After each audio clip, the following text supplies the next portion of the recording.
écouter les messages de son corps, accueillir la vie dans tout ce qu'elle est, se sentir plus en confiance, plus en présence, plus à l'écoute. Aujourd'hui, c'est de ça que j'ai envie de te parler. Et si tu ne me connais pas, moi c'est Maude. Révélatrice de joie, j'accompagne les personnes qui n'osent pas être elles-mêmes à mieux se connaître et gagner en confiance pour qu'elles puissent vivre la vie qui les inspire et s'aimer, aimer davantage. Et dans cette vidéo, je vais explorer l'idée que l'inconfort et la douleur ne sont pas des problèmes, mais des aides pour nous guider et avancer. Alors, c'est parti. L'inconfort et la douleur ne sont pas des problèmes. Qu'est-ce que ça génère en toi quand je dis ça ? Inconfort et douleur ne sont pas des problèmes. Et je dirais même, l'inconfort et la douleur sont là pour t'aider à avancer. Comment ? Eh bien, en acceptant qu'ils soient présents, en les accueillant, en accueillant leurs messages. Et c'est seulement en reconnaissant et en acceptant ces sensations, que sont la douleur, l'inconfort, que nous pouvons apprendre à les gérer et à les utiliser pour nous aider à faire des choix plus adaptés. C'est quand on les ignore que ça devient plus problématique. Je trouve tellement important de se rappeler que ces sensations, en fait, elles sont normales. Normales dans le sens que ce ne sont pas des problèmes en soi. Par exemple, imagine, tu ressens une vive douleur en buvant une eau qui est trop chaude. Et c'est là, en fait, juste pour te dire, stop, attention. Juste comme un voyant rouge sur un tableau de bord d'une voiture, ça t'indique à ce moment-là une information. Qui voudrait monter dans un avion où il n'y aurait aucun voyant rouge ou orange? Aucun moyen de savoir que quelque chose ne va pas. Alors, comment ça serait si au lieu d'être émotionnel, on percevait la douleur ou l'inconfort comme des voyants, des indicateurs, comme des informateurs? Quelle différence ça ferait? Maintenant, notre corps c'est un peu comme le véhicule qui nous emmène à travers la vie. Et c'est pourquoi il est primordial de prendre en compte les messages qu'il nous envoie et d'y être attentif pour prendre soin de lui. Car plus de moyens de transport égale plus de voyages. Et c'est aussi en prenant le temps d'écouter les messages de notre corps que nous pouvons apprendre à connaître ses limites, nos limites, et à respecter aussi nos besoins.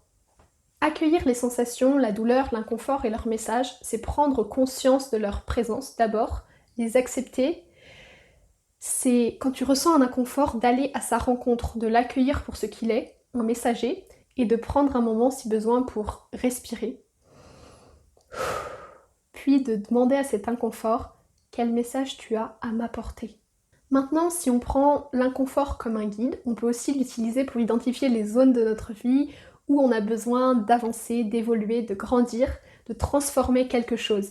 Imagine que tu ressens souvent des douleurs ou des tensions dans ton corps, comme des maux de tête ou des douleurs au niveau du cou, et que plutôt que de prendre immédiatement un médicament pour les soulager, ou juste les ignorer, tu choisisses au lieu de ça de voir cette douleur comme un signe que ton corps a un message à te faire passer.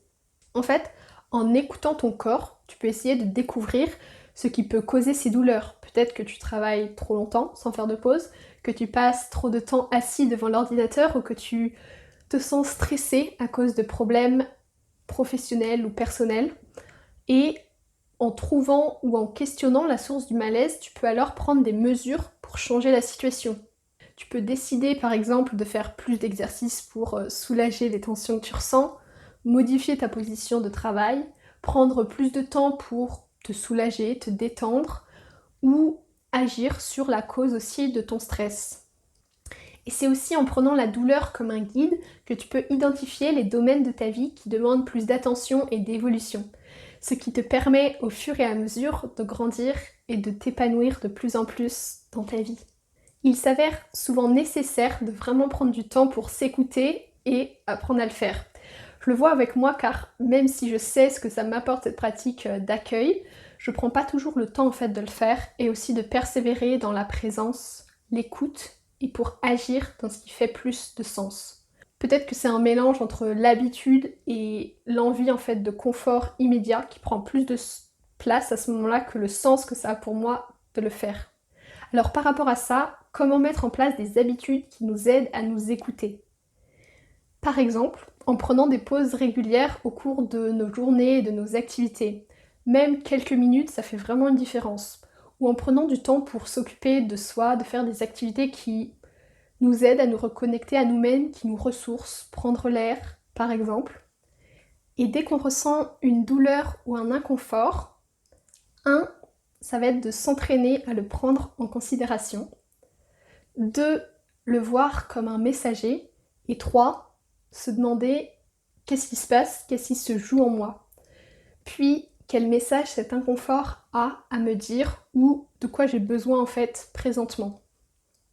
Et ça demande de l'entraînement, mais en le faisant, je trouve qu'on devient plus attentif à soi, plus présent et plus à même de répondre à ses besoins et à poser des actes en fait qui sont alignés avec soi-même. C'est pour ça que je t'invite vraiment la prochaine fois que tu ressens un inconfort, et peut-être de commencer par un inconfort qui est plutôt léger, eh bien je t'invite à respirer, à accueillir et percevoir cet inconfort comme un messager, comme un ami peut-être qui veut t'aider et qui te prévient que quelque chose ne se passe pas de manière la plus adéquate et peut-être de quelque chose dont tu n'as pas conscience. Et puis de prendre cette posture d'ouverture, même si c'est pas forcément confortable, et de lui demander, de te demander, c'est quoi le message que cet inconfort, que cette sensation a envie de me faire passer. Pour résumer l'essentiel, écouter les messages de son corps et accueillir l'inconfort et la douleur comme des guides, ça permet de mieux se comprendre et prendre soin de soi. Et pour ça, prenons le temps d'être à l'écoute, de revenir en conscience à notre respiration et de questionner ce que notre corps essaie de nous dire.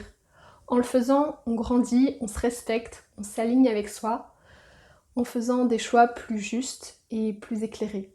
Voilà pour aujourd'hui, merci d'avoir regardé cette vidéo jusqu'au bout et si tu aimes son contenu, n'oublie pas de mettre un pouce vers le haut juste en dessous, de la partager autour de toi si tu penses que ça pourrait être utile et de t'abonner à la chaîne si c'est pas déjà fait. Je te dis à très bientôt.